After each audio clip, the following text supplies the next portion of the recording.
oleh Sarung Al-Samsi. Kita awali informasi pertama, pemirsa. Komisi Pemberantasan Korupsi atau KPK menangkap Wakil Menteri Tenaga Kerja Immanuel Ebenezer. Immanuel Ebenezer atau akrab disapa Noel ditangkap dalam operasi tangkap tangan pada Rabu malam bersama 10 orang lainnya di wilayah Jakarta Selatan. Noel saat ini masih menjalani pemeriksaan dari penyidik KPK yang memiliki waktu selama 1 kali 24 jam untuk memutuskan status sang wakil menteri yang sebelumnya dikenal sebagai relawan di kontestasi pemilihan presiden ini. Diduga Noel terlibat dalam dugaan kasus pemerasan terhadap sejumlah perusahaan untuk mengurus sertifikat keselamatan dan kesehatan kerja atau K3.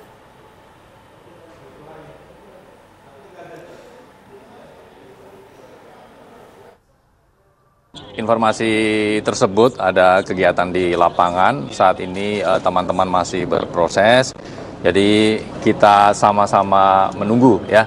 Kami pasti akan update ya, kegiatan ini terkait dengan perkara apa, pihak-pihak siapa saja yang diamankan, tentu nanti kami akan update teman-teman. Jadi kita tunggu dulu. Ya nanti kami update, kita nanti update kembali ya. Ya nanti kami update. Ya nanti ya. Nanti kita update lagi. Ya. Nanti lah. Lokasinya deh Mas, ini dulu capaian kinerja dulu. Di Jakarta atau di mana Mas? Lokasinya dulu aja. Sementara lokasi di wilayah Jakarta. Komisi Pemberantasan Korupsi berhasil mengumpulkan sejumlah kendaraan yang berkaitan dengan operasi tangkap tangan yang menyeret Wamenaker Immanuel Ebenezer. KPK melakukan operasi tangkap tangan terhadap Wamenaker Noel dengan penyitaan barang bukti 15 mobil, 7 motor dan juga sejumlah uang tunai. Untuk jenis mobilnya sendiri ada berbagai macam seperti Jeep Country, Suzuki Jimny Little D, Hyundai Palisade, Mitsubishi Pajero Sport, BMW 3301, Toyota Corolla Cross, dan juga sejumlah mobil lainnya.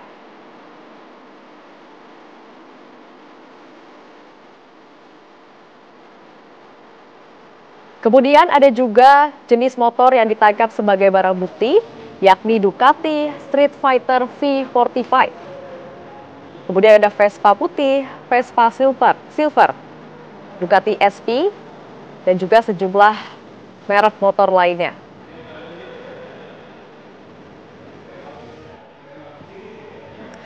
Menteri Ketenagakerjaan Yasir Lee menyatakan prihatin terkait operasi tangkap tangan yang diduga koleganya, Wakil Menteri Ketenagakerjaan Immanuel Ebenezer. Meski demikian, Yasir Lee menghormati dan mendukung langkah KPK. Terkait sertifikasi keselamatan dan kesehatan kerja atau K3, Yasir Lee menegaskan Kemenaker telah melakukan fakta integritas dengan 1.000 perusahaan jasa K3. Saya prihatin dan menyayangkan peristiwa dugaan tindak pidana korupsi yang saat ini sedang diproses oleh KPK. Saya menghormati proses hukum yang sedang dijalankan oleh KPK dan mendukung berbagai langkah KPK dalam melakukan penindakan pelaku korupsi. Bagi saya dan keluarga besar Kementerian Ketenagakerjaan, ini adalah pukulan yang berat, terlebih sejak saya dilantik menjadi Menteri Ketenagakerjaan atau dalam 10 bulan terakhir, saya sedang melakukan banyak pembenahan dan penataan khususnya terkait dengan integritas, profesionalisme, dan perbaikan layanan.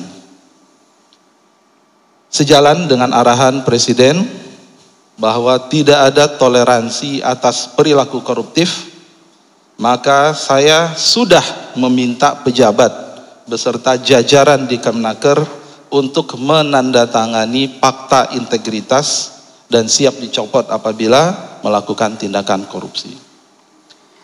Khusus untuk sertifikasi K3, kami sudah melaksanakan fakta integritas bahkan dengan perusahaan jasa K3 atau PJK3.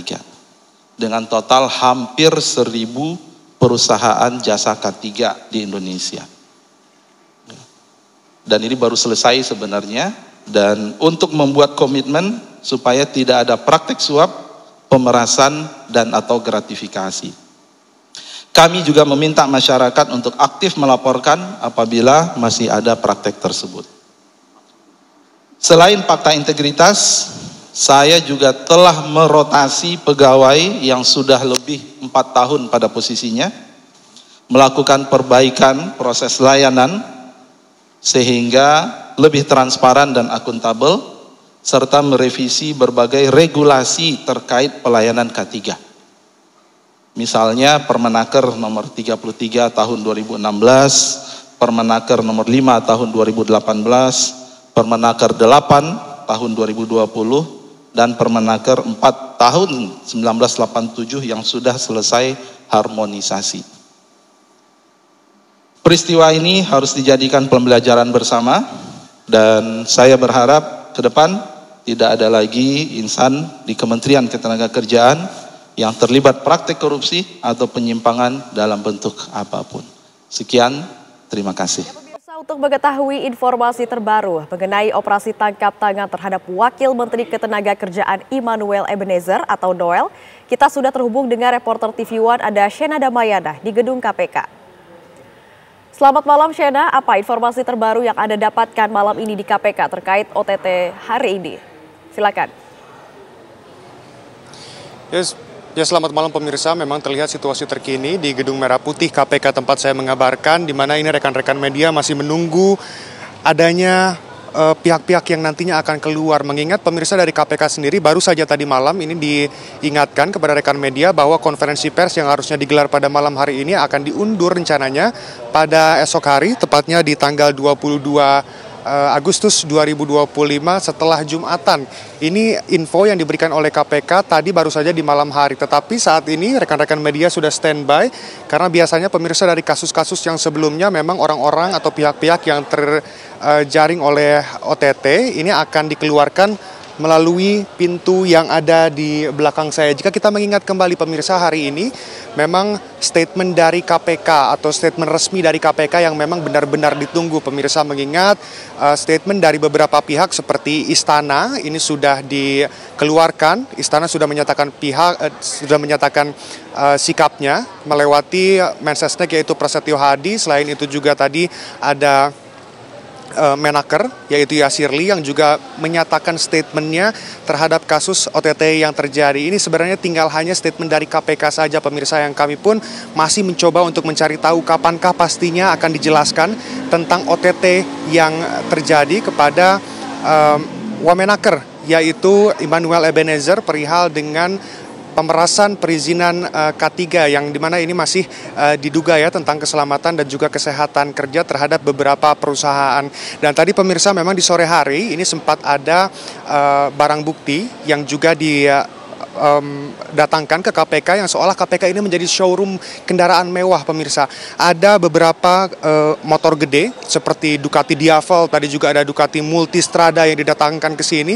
Yang kita tahu ini standarnya cukup tinggi untuk di Indonesia sendiri. Selain itu ada Vespa GTS yang terlihat juga limited. Dari sektor mobilnya juga ini terlihat ada Jeep Cherokee yang cukup langka. Selain itu juga ada Jimny, Suzuki Jimny yang dimana sekarang ini ketersediaannya sangat terbatas. Yang paling nilainya tinggi pemirsa yang saya sempat lihat tadi adalah Nissan GT-R yang dimana sudah dimodifikasi juga ini di bagian kaki-kaki seperti velg dan juga big brake kit, yang dimana ini nilainya membuktikan bahwa nilainya ini sudah tidak semurah orisinalnya pemirsa. Tadi juga sempat didatangkan ke KPK ini Pajero Sport lalu juga Hyundai Palisade yang dimana ini merupakan SUV premium yang menandakan bahwa barang bukti ini sudah disita oleh KPK, sudah diambil oleh KPK untuk nantinya diberikan pengetahuan atau diinformasikan perihal mobil mana milik siapa pemirsa. Karena sampai saat ini kami belum bisa memverifikasi mobil mana milik siapa karena pihak KPK sendiri belum memberitahu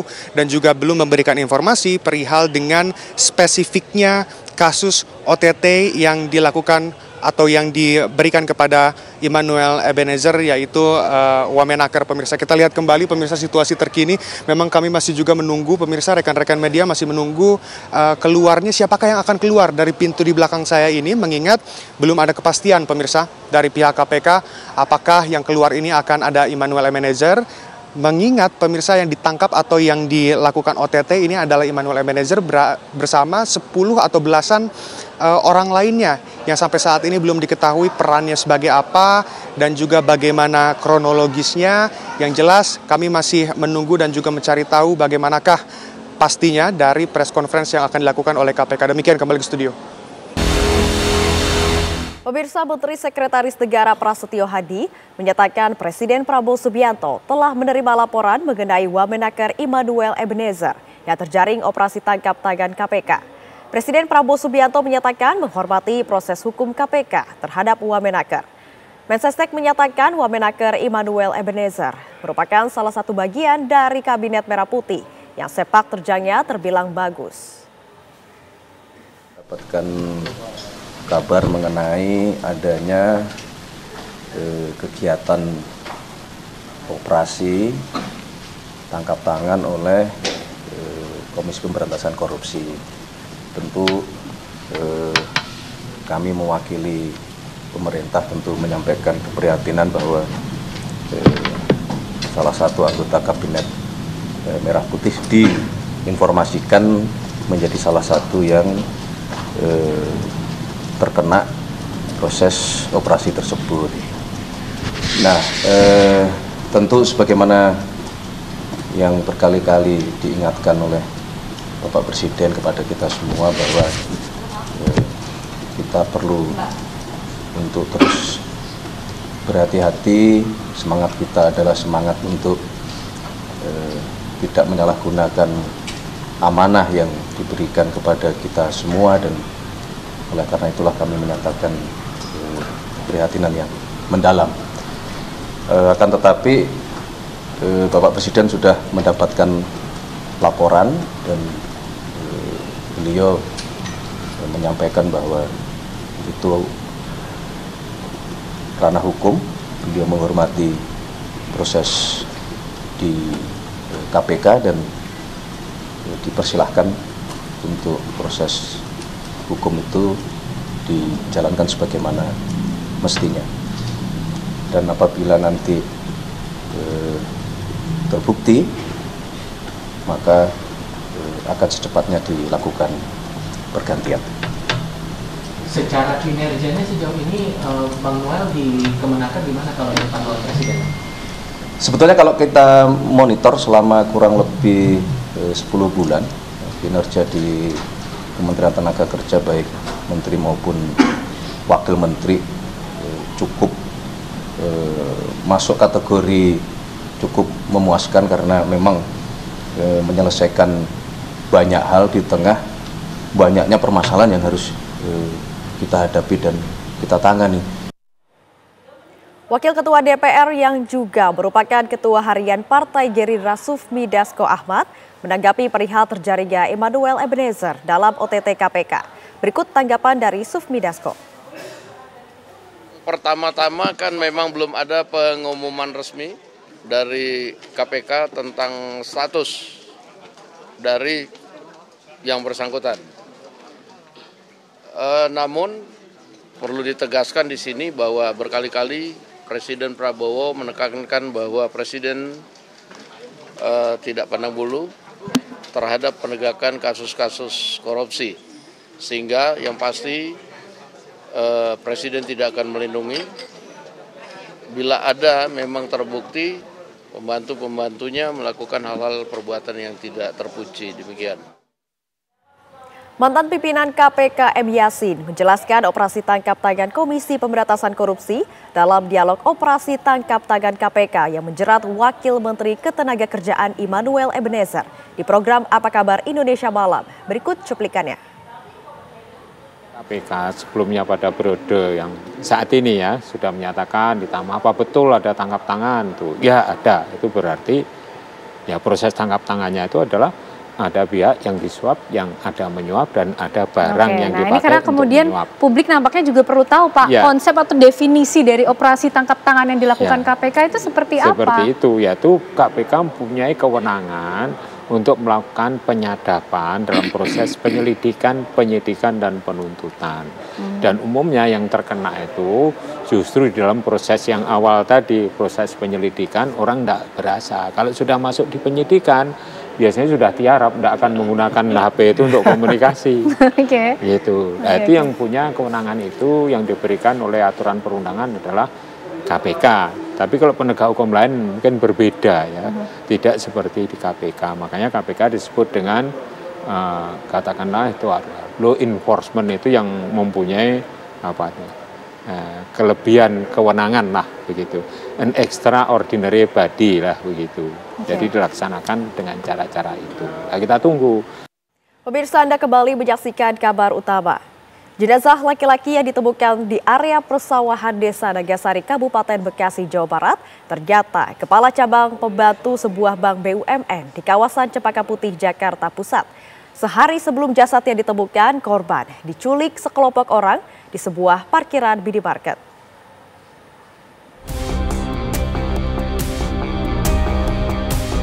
Jasad kepala cabang pembantu Bank BUMN di kawasan Cempaka Putih, Jakarta Pusat pada Kamis pagi ditemukan di area persawahan Desa Nagasari, Kabupaten Bekasi, Jawa Barat. Sebelumnya, dalam rekaman video amatir, korban bernama Muhammad Ilham Pradipta dihampiri 3 orang pria tidak dikenal di parkiran sebuah supermarket di Jalan TB Simatupang, Pasar Rebo, Jakarta Timur pada Rabu sore. Saat hendak masuk ke mobilnya, korban tiba-tiba langsung dipaksa masuk oleh ketiga orang tersebut ke dalam mobil minibus berwarna putih. Sehari setelahnya, pada Kamis pagi, jasad korban ditemukan di area persawahan di Kabupaten Bekasi, Jawa Barat. Pakaian yang dikenakan korban terlihat masih sama seperti saat korban diculik. Sedangkan kaki dan tangan korban terikat tali, serta mata korban tertutup dengan lakban.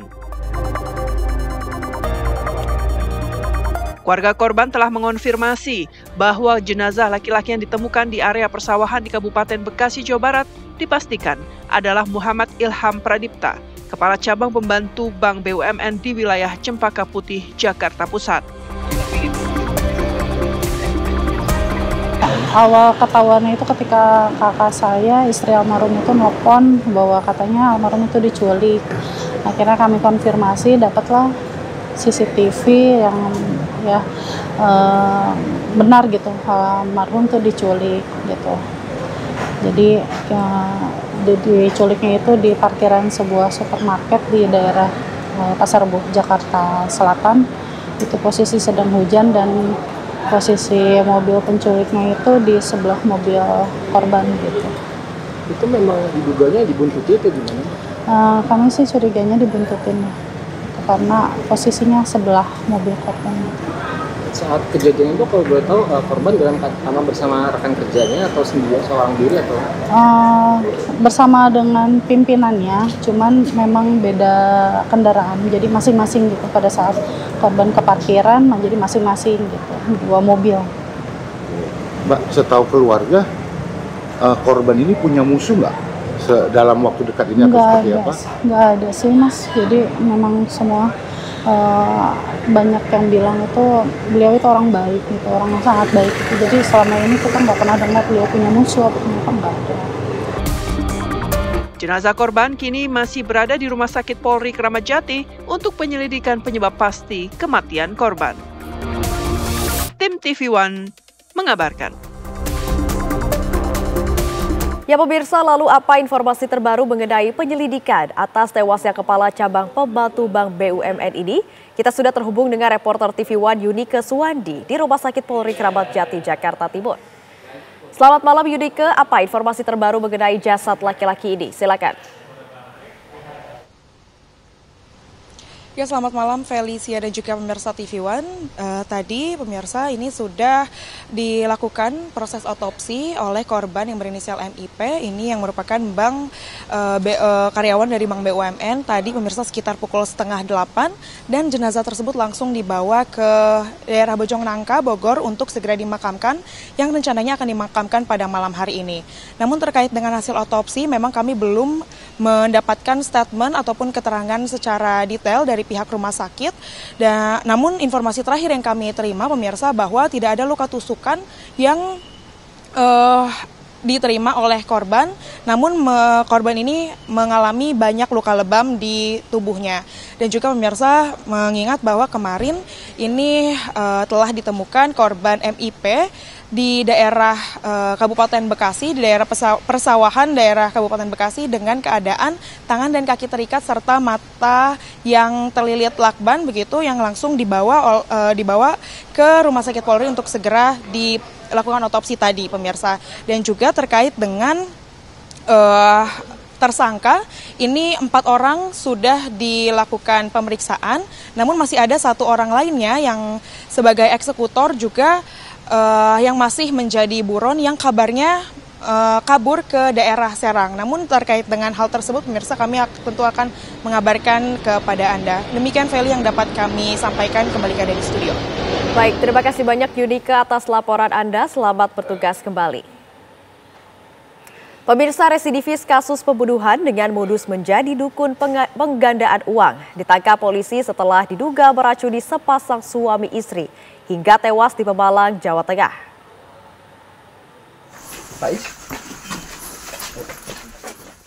Seorang pria yang sudah berusia 63 tahun, Iskandar, ditangkap tim Resmob Satreskrim Polres Pemalang di Tegal, Jawa Tengah setelah meracuni sepasang suami istri warga Desa Datar, Kecamatan Warung Piring, Pemalang, hingga tewas dengan modus penggandaan uang. Iskandar diketahui pernah melakukan aksi serupa pada tahun 2004 di Tegal, dan jumlah korban mencapai 9 orang yang seluruhnya meninggal dunia. Usai bebas, Iskandar malah kembali ke desanya dan membuka praktik serupa, berpura-pura menjadi dukun pengganda uang. Polisi mendalami kemungkinan jumlah korban bertambah karena pelaku melancarkan tipu muslihat atau modus yang sama. Dari hasil keterangan tersangka bahwa dia melakukan sendiri, namun demikian kami masih melakukan pendalaman. Korban lainnya sementara ini belum ada, namun korban-korban sebelumnya dari keterangan tersangka dan keterangan dari saksi-saksi yang lain itu memang ada. Modus tersangka ini menjanjikan kepada korban untuk bisa menggandakan uang karena kebetulan korban itu mempunyai masalah ekonomi yang kemudian bilang sama si tersangka, kemudian tersangka menjanjikan untuk menggandakan uang. Namun faktanya semua itu hanya tipu muslihat saja. Kini, pria yang dikenal sebagai dukun pengganda uang harus kembali menghadapi jeratan hukum untuk kejahatan yang pernah membuat 9 nyawa melayang. Dari Kabupaten Pemalang, Jawa Tengah, Muhammad Hamzah, TV One mengabarkan. Terima kasih Anda masih menyaksikan kabar utama. Pemirsa, tim Lab 4 Polda Jawa Tengah melakukan olah TKP di lokasi kebakaran sumur minyak di Desa Gandu, Blora, Jawa Tengah. Olah TKP ini untuk mengetahui penyebab terjadinya kebakaran sumur minyak tersebut. Tim Lab 4 Polda Jawa Tengah dibantu Inafis Polres Blora melakukan olah tempat kejadian perkara kebakaran sumur minyak rakyat di Desa Gandu, Kecamatan Bogorejo, Kabupaten Blora, Jawa Tengah. Olah TKP dilakukan petugas di sekitar area sumur yang terbakar. Petugas juga mengecek sepanjang aliran sungai yang diduga menjadi awal munculnya api. Sampai saat ini 12 orang telah diperiksa aparat kepolisian. Polisi masih belum menetapkan tersangka dalam kasus ini. Sampai dengan malam hari tadi sudah memeriksa hampir 12 saksi, baik itu dari warga setempat ataupun dari perangkat desa dari Gandu, Bogorjo. Kalau menurut keterangan saksi mungkin apa dan sebenarnya awal penyebab ini? Untuk penyebab awal mula kebakaran kami masih dalami. Namun demikian dari cerita yang disampaikan dari para saksi bahwa memang api itu berasal dari aliran sungai atau dari bawah kemudian mengarah ke sumur minyak, akhirnya terjadi kebakaran di sumur minyak. Hingga Kamis pagi, kobaran api di titik sumur minyak masih membesar. Sejumlah petugas kepolisian, TNI, dan relawan disiagakan di area lokasi. Dari Blora, Jawa Tengah, Agung Wibowo, TV One mengabarkan. Beralih ke kabar lainnya, pemirsa, hasil pemeriksaan tes DNA mantan Gubernur Jawa Barat Ridwan Kamil dan juga anak selebgram Lisa Mariana berinisial CA tidak memiliki kecocokan atau non-identik. Sementara itu, menanggapi hasil tes DNA, Lisa Mariana menyampaikan kekecewaannya dan menyinggung kasus dugaan korupsi Bank BJB.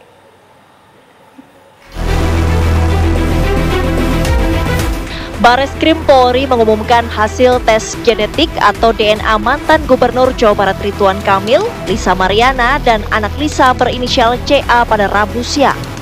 Sebelumnya pengambilan sampel DNA ketiga pihak, RK, Lisa, dan anak perempuan CA sudah dilakukan pada 7 Agustus 2025 lalu di Bareskrim Polri yang kemudian diuji di laboratorium Pusdokes Polri.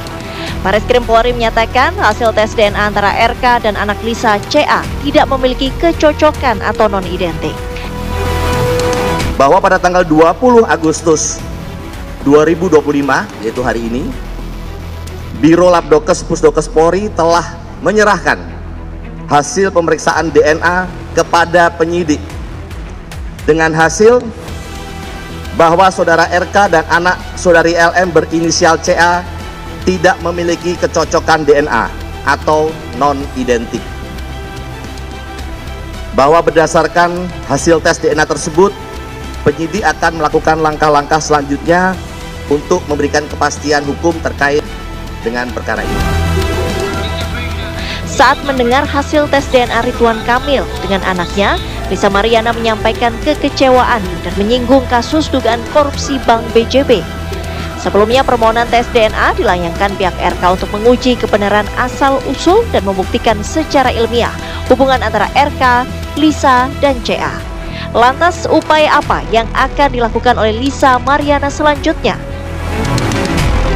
Dari Jakarta, tim TV One mengabarkan. Pemirsa, indikator kepuasan publik terhadap kinerja pemerintahan baru muncul dengan angka yang cukup signifikan. Hal ini berdasarkan survei nasional terbaru dalam rangka 80 tahun kemerdekaan Indonesia yang dirilis hari ini di Jakarta.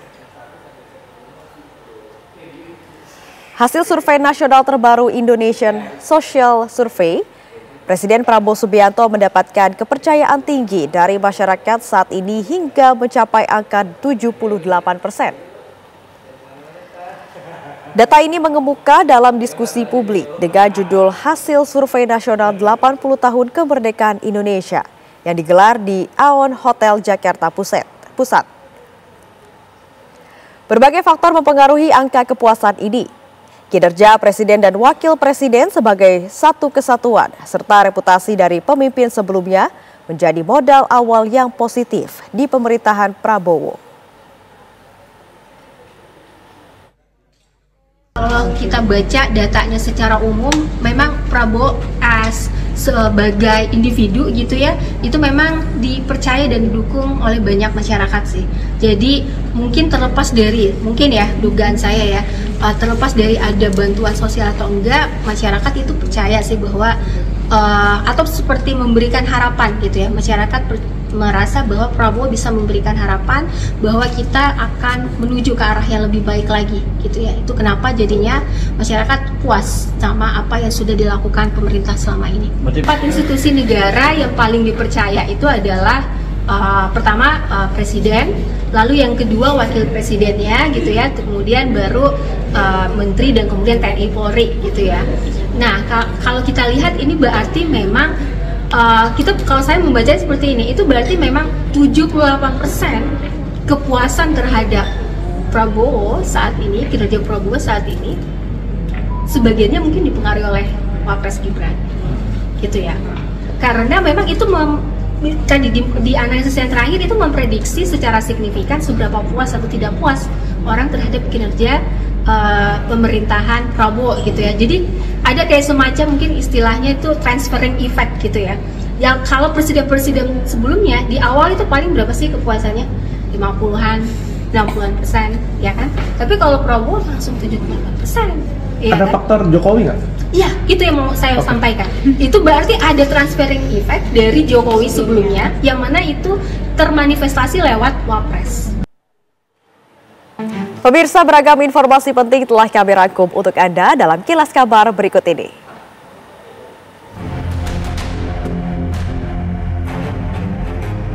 Wakil Menteri Ketenagakerjaan Immanuel Ebenezer atau Noel terjaring operasi tangkap tangan Komisi Pemberantasan Korupsi. OTT KPK dilakukan di wilayah Jakarta pada Rabu malam. Juru bicara KPK Budi Prasetyo mengatakan KPK masih mengumpulkan barang bukti dan keterangan sejumlah orang yang terkait. Dugaan sementara, Wamenaker terjerat perkara pemerasan.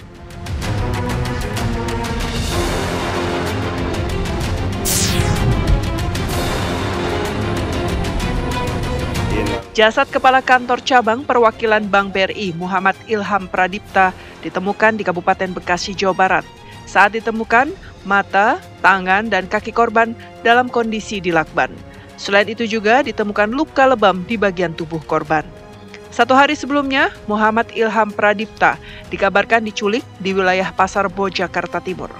Anggota kepolisian sektor Serang Baru yang tiba di lokasi langsung melakukan olah TKP dan memasang garis polisi. Saat ini jenazah korban telah berada di Rumah Sakit Polri Kramat Jati, Jakarta Timur untuk diautopsi.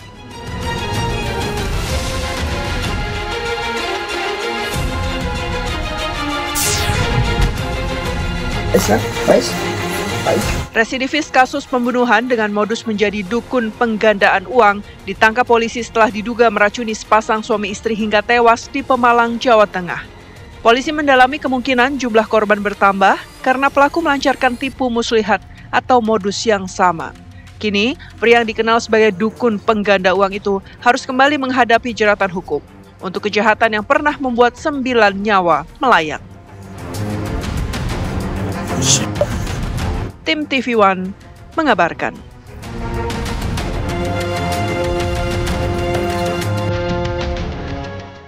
Pemirsa, informasi tadi sekaligus menutup perjumpaan kita pada malam hari ini. Sesaat lagi Anda akan menyaksikan program Kabar Hari Ini bersama Prita Zeka. Saya Felicia Belinda, mewakili kru yang bertugas pamit undur diri. Terima kasih, selamat malam. Sampai jumpa.